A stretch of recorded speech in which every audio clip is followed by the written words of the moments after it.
Let's pray. Hallelujah.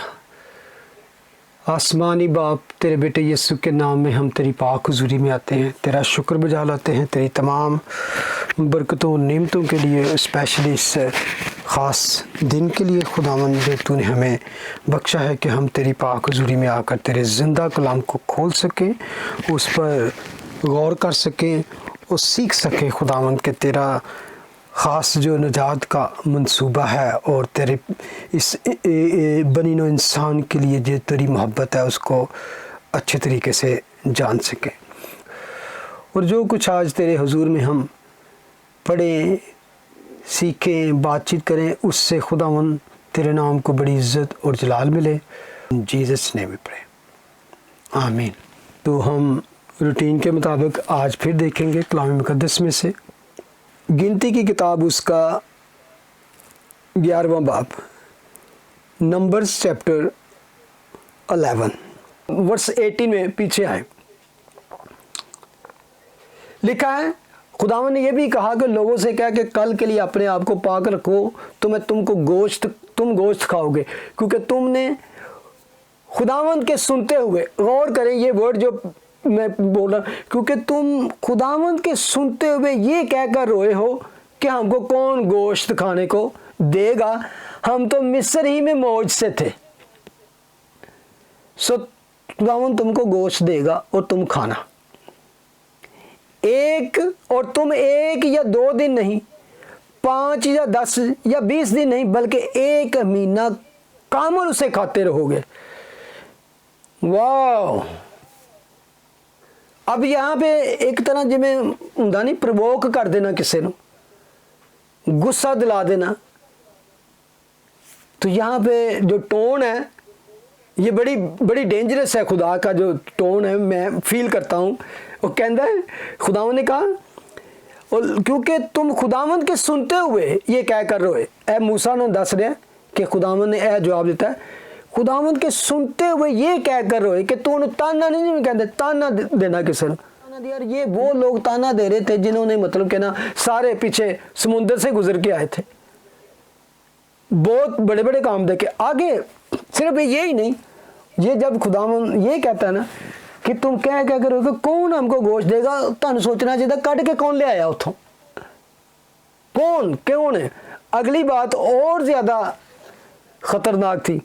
तुम कहते थे हम तो मिस्र ही में मौज से थे, बड़िया मौजा सन, बड़े मजे सन, उत्थे कोड़े खांदे सो, उत्थे सब तो थल्ले सो, तुसी मुशक्कत सो। लेकिन कि इत्थे नजर आ रहा है कि तुसी कहते मौज से था। उन्हें खुदा जो कहते अच्छा बड़ी मौज से तुम दसना उन्हें। हम मैं पैराफ्राइज करना। अगली बात सुनो, वर्स 20 में, बल्कि 1 महीना कामल उसे खाते रहोगे जब तक वो तुम्हारे नथनों से ना निकलना शुरू है।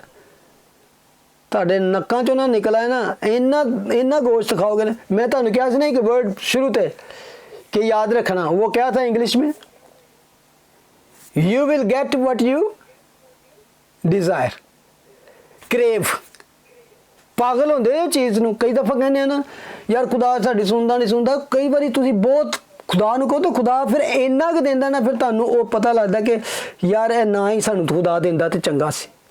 तो इसलिए खुदावन की मर्जी के मुताबिक मांगे। यहाँ खुदा ने कह दिया फिर 1 दिन 2 दिन पूरा महीना तुहानू इन्ना क दांगा, तुहानू पता चल जाएगा तुसी की कीता कि तुम तुम्हारे नथनों से ना निकलने के, तुम उससे घिन ना खाने लगो, क्योंकि तुमने खुदावन को जो तुम्हारे दरमियान है तर्क किया है। यानी कि तू क्या है, कौन हमें देगा, इसका मतलब कि खुदा को भूल गए हो। कौन हमें देगा जो तुम्हें लेके आया है, जिसने तुम्हें छुड़ाया है, जिसने तुम्हारी जंग लड़ी है, फराउन को डुबो दिया है, तुम कहते हो कौन लेके आएगा। कहने तुमने खुदावंद को तर्क किया। जब इस तरह की कई दफ़ा हम बात कर देते हैं ना अनजाने में भी, तो हम खुदा के खिलाफ बात करते हैं और उसके सामने ये कह कर रोए हो कि हम मिस्र ही से क्यों निकल आए थे। याद आई ना, their heart was in still in Egypt, मिस्र में थे। वाह! तो जब ये बात कही तो मूसा का भी बात सुने 21। फिर मूसा कहने लगा जिन लोगों में मैं हूं उनमें 6 लाख तो प्यादे ही हैं, यानी कि 6 लाख जो है ना वो वॉरियर ने, वो लोग ने जिन्होंने मतलब कि ना जंग लड़नी है, यानी कि जवान ने। और तूने कहा है कि मैं उनको इतना गोश्त दूंगा कि वो महीना भर उसे खाते रहेंगे। अब वो भी डाउट कर रहा है ये मूसा कि 1 महीना तू गोश्त खवाएगा उन्होंने। सो क्या भेड़ बकरियों के ये रेवड़ और गाय बैलों के झुंड उनकी खातर ज़बा हो? ये नहीं था कि उन्होंने कभी गोश्त नहीं, तब से निकले थे गोश्त नहीं खाया था। यहाँ पे बताया, आपको याद है ना, पीछे वो नजराने लेके आए थे बैलों के और ये थे, वो उनके पास थे रेवड़ और बकरियां, लेकिन क्या थी वो हिर्स, वो क्रेविंग, हार्ट जो था पीछे था, मिलीजुली भीड़ की ख्वाहिशें ही बुरी थी। रेवड़ और गाय बैलों के झुंड, बकरियां के रेवड़ गाय बैलों के झुंड उनकी खातर ज़बा हो कि उनके लिए बस हो, या समुंदर की सब मछलियां उनकी खातर इकट्ठी की जाएं कि उन सब के लिए काफ़ी हो। वाह। अब ये एक तरह से मूसा भी खुदा को कह रहा है कि यार जो बंदा यार की गल करन दे हैं, या कहना कि how can you do that, 2 to 3 million people, इन्ने बंदे 6 लाख बंदे सिर्फ बंदे ही ने जिहड़े, तो उन्होंने कित्थों तू खुआएगा? कहते जब ये मैं बात ये पढ़ रहा था मुझे वो बात याद आई 5 रोटियों और 2 मछलियों की। खुदावन ने कहने लगे हुण शाम हो गई है तो एडे वड्डा क्राउड है तो इन्होंने को जाके तो अपना बंदोबस्त करन। तो एग्जैक्टली आप सीन जाके पढ़े ना, वो 5 रोटियों और 2 मछलियों में पहुंचा, तो वहां भाई फिलिप्पस कहना 200 दिनार की रोटियां भी इनके लिए काफ़ी नहीं होगी। यहाँ मूसा कह रहा है समुद्र दी मछलियां भी ले आइए तो ए रेवड़ भी कट वट दिए तो इन्होंने लिए काफ़ी नहीं। एग्जैक्टली, और वो भी खुदावंद के सारे मौजज़े देख चुके थे। यहाँ मूसा भी वही बात करता है। शिकायत भी थी लेकिन उसके लिए शफायत भी थी उसकी दुआ में शिकायत और शफायत दोनों चीज़ें थी। चाहे जैसी भी हालत में था, उसने कोई रॉन्ग डिसीजन खुद नहीं लिया मूसा ने, उसने क्या किया, वो दोनों बातें की। अपना, मैं कहता हूं कि अगर आप राइटियस एंगर है या आपके अंदर गुस्सा भी है तो खुदा उसको बर्दाश्त करता है, ना कि ईवल डिज़ायर के लिए ऐसी बात हो जाए। गुस्सा यहाँ पे हम देखते हैं कि मूसा जिसे खुदा ने कहा कि ये तो सारे तो हलीम आदमी हैं, लेकिन हम उसकी मिसालें बार बार पढ़ेंगे भी कि क्यों खुदा उनको कहता है। खुदा ने उसको बंदे दे दिए उसकी हेल्प करने के लिए, और ना सिर्फ ये कहा बल्कि उसका जो ख़ास डिज़ायर थी वो भी पूरी की। अब आगे जो वर्स है ना, हमेशा याद रखें, इसको कोट कर लें, इसको बल्कि पता है क्या करें, हाईलाइट कर लें। ये आपको याद करने वाली वर्स है। जब मूसा ने एक बात की ना, रेवड़ बैल बकरे ते बकरियां ज़बा, मछलियां समुद्र दियां भी काफ़ी नहीं होंगियां, खुदावंद ने मूसा से कहा क्या खुदावंद का हाथ छोटा हो गया? अब तू देख लेगा कि जो मैंने तुझसे कहा है वो पूरा होता है या नहीं। वाह, खुदावंद का हाथ छोटा हो गया। अक्सर हमारी ज़िंदगियों में ऐसी बातें आ जाती हैं तो हम कहते हैं यार ये किवें होएगा, ईमान खुदा ते रख रहे हैं तो फिर कह रहे हैं कौन करेगा, किस तरह होएगा। तो ये याद रखें आयत, क्या खुदावंद का हाथ, खुदा कहता क्या मेरा हाथ छोटा हो गया कि मैं और काम नहीं, केड़ा काम है जो मैं नहीं कर सकता। खुदा ने कहा दे हुंदा कि नहीं। वर्स 31 से अब आ जाए। और खुदावंद की तरफ से एक आंधी चली और समुद्र से बटेरें उड़ा लाई और उनको लश्करगाह के बराबर और उसके गिरदा गिर्द एक दिन की राह तक इस तरफ और एक ही दिन की राह तक दूसरी तरफ ज़मीन से करीबन 2-2 हाथ ऊपर डाल दिया। और लोगों ने उठकर उस सारे दिन और उस सारी रात उसके दूसरे दिन भी बटेरें जमा की, और जिसने कम जमा की थी उसके पास भी 10 खुमर के बराबर जमा हो गई। और उन्होंने अपने लिए लश्करगाह की चारों तरफ उनको फैला दिया और उनका गोश्त उन्होंने दांतों से काटा ही था और उसे चुबाने भी ना पाए थे कि खुदावंद का कहर उन लोगों पर भड़क उठा और खुदावंद ने उन लोगों को बड़ी सख्त वबा से मारा। सो उस मकाम का नाम किब्रोत हतावा हताबो रखा गया, क्योंकि उन्होंने उन लोगों को जिन्होंने हिर्स की थी वहीं दफन किया, और वो लोग किब्रोत हिताबो से सफ़र करके हिसरात को गए और वहीं हिसरात में रहने लगे। वाह, सैड सैड सैड सैड। वहाँ यहाँ हम देखते हैं कि खुदावंद ने उनको दिया सारा कुछ। They get what they desired, उनको वो सारा कुछ मिला जो उन्होंने डिज़ायर की। लेकिन अगर आप एक गौर करें, जब हम देखते हैं ना वबा आई, तो वो किन लोगों को उन्होंने हलाक किया? वर्स 34 में लिखा है, क्योंकि उन्होंने उन लोगों को जिन्होंने हिर्स की थी वहीं दफन किया। ये नहीं था कि हर बंदा ही हलाक हो गया, जो मेन लोग थे, जो उस ग्रुप का खास हिस्सा थे, जिन्होंने ये इशू क्रिएट किया था, मल्टीट्यूड में थे, जिन्होंने भड़काया था बाकी दूसरों को, उनको नहीं छोड़ा। खुदा, जब हम कभी पढ़ते हैं ना, आग आ गई तो सांप आ गए थे, ये आगे आगे हम पढ़ेंगे इस तरह, तो ये नहीं कि हर किसी को वो काटते थे, खास बंदे वही हलाक होते थे जो इस खराबी का जिम्मेदार होते थे। अगर साम 106 निकाले, ज़बूर 106 13-15, फिर वो जल्द उसके कामों को भूल गए और उसकी मशवरत का इंतज़ार न किया, बल्कि बियाबान में बड़ी हिर्स की, क्रेजी हो गए जो हिर्स, और सहरा में खुदा को आजमाया, कौन हमको देगा। सो उसने उनकी मुराद तो पूरी कर दी, पर उनकी जान को सुखा दिया। पहले सुखे हुए नहीं सन। मैंने कहा था ना कि इसको याद रखे, जो मैंने बात की थी और 6 में, लेकिन अब तो हमारी जान खुश्क हो गई, यानी कि तरोताज़गी ख़त्म गई।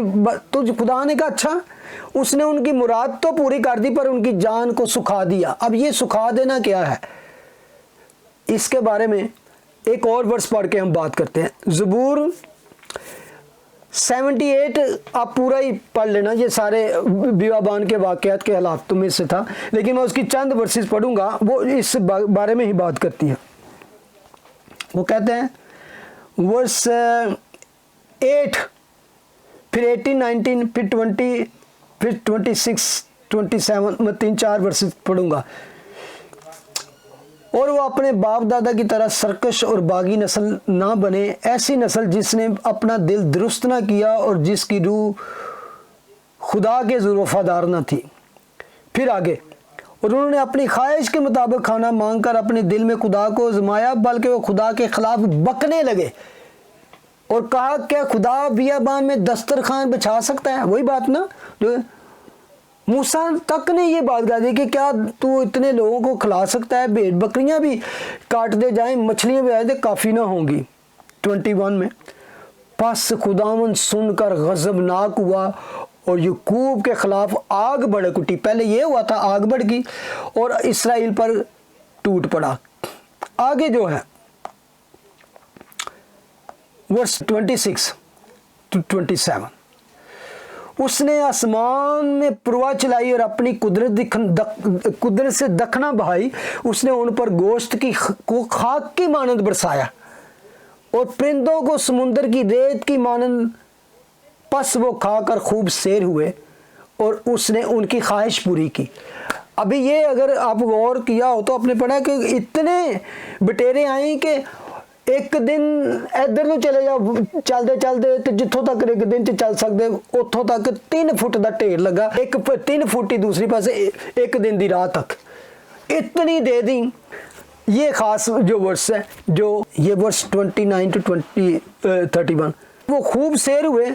वर्स आगे पढ़े, वो अपनी ख्वाहिश से बाज ना आए और उनका खाना उनके मुंह ही में था कि खुदा का गजब उन पर टूट पड़ा और उनके सबसे मोटे ताज़े आदमी कत्ल किए और इस्राएली जवानों को मारा।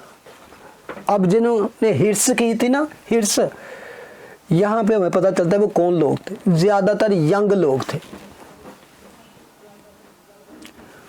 और मरे ज़्यादातर कौन सन? सबसे जो ताकतवर, मोटे ताज़े इसराइली, जवान, यंग एंड स्ट्रॉन्ग। वाह, यंग एंड स्ट्रॉन्ग। मैं यहाँ पे जब पढ़ता हूँ जवाना ने क्यों मारिया यार, वही थे more potential, more useful, more energy वाले लोग सन, ग्रेट फ्यूचर होएगा उन्हों का जवाना ना। क्यों खुदा ने जवानों को मारा?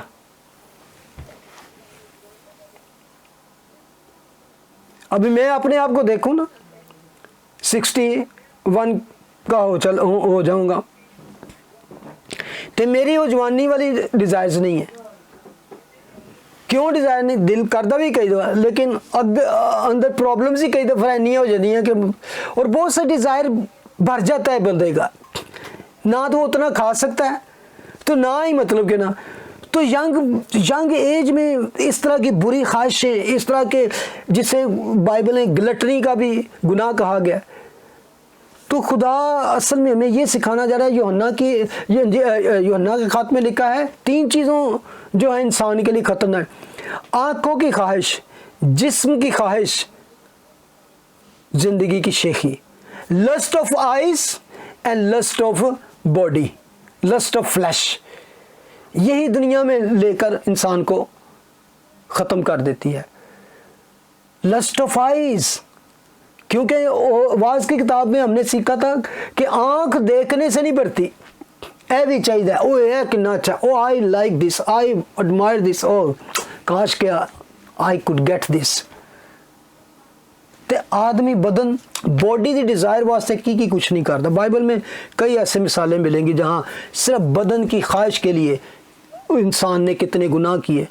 बदन की ख्वाहिश ये सिर्फ एक खाना नहीं, बदन की और भी डिज़ायर्स हैं, गलत डिज़ायर हैं, वो हर चीज़ पे ललचा जाता है।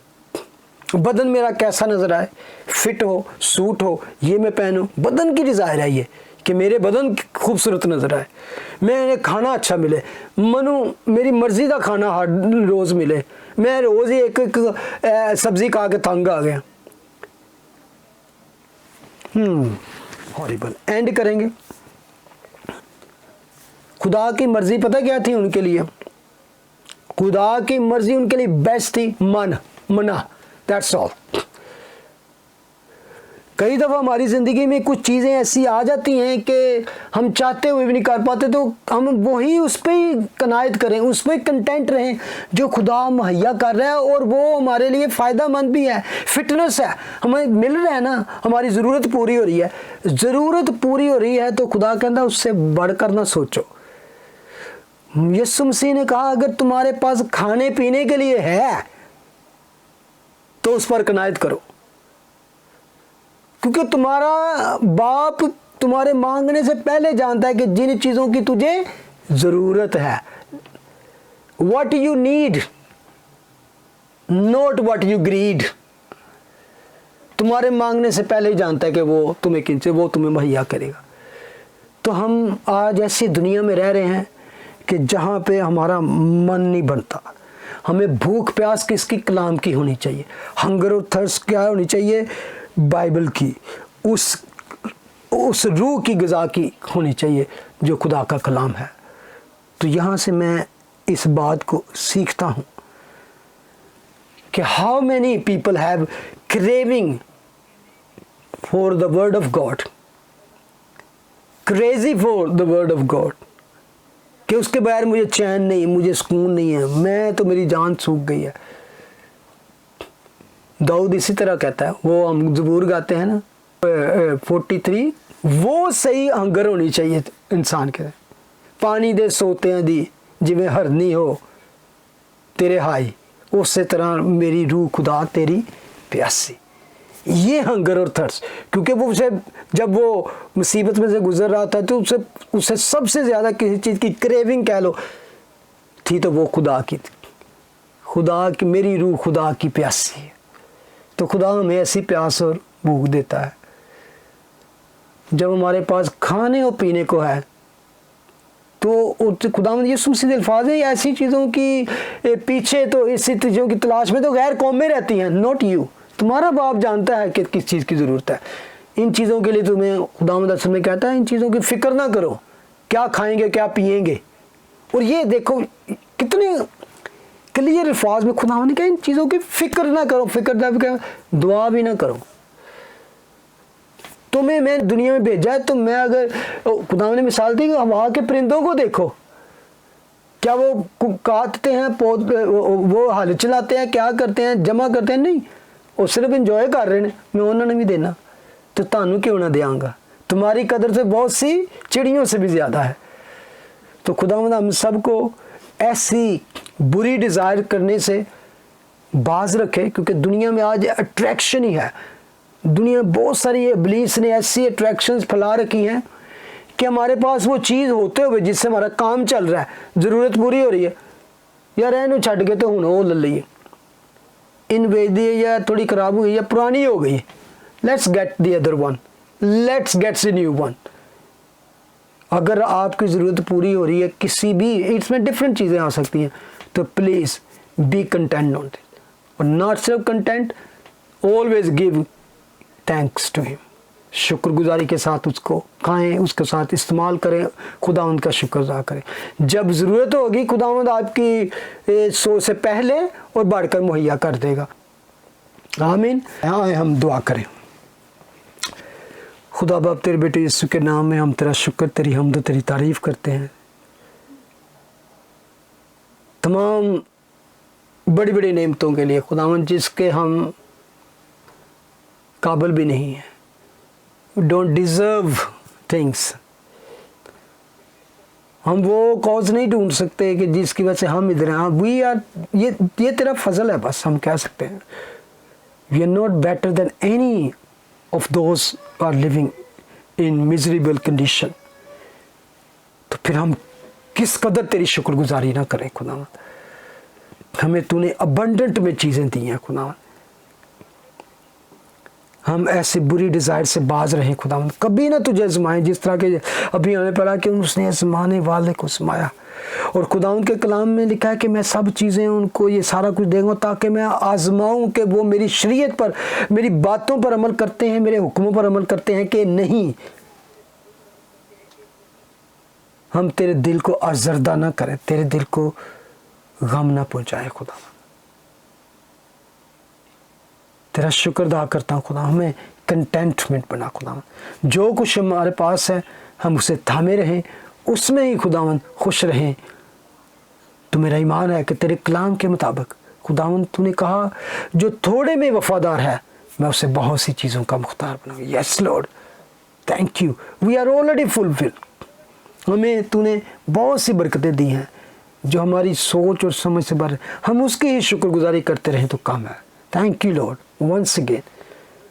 Bless this evening, bless your children, and bless this church. In Jesus' name we pray. Amen.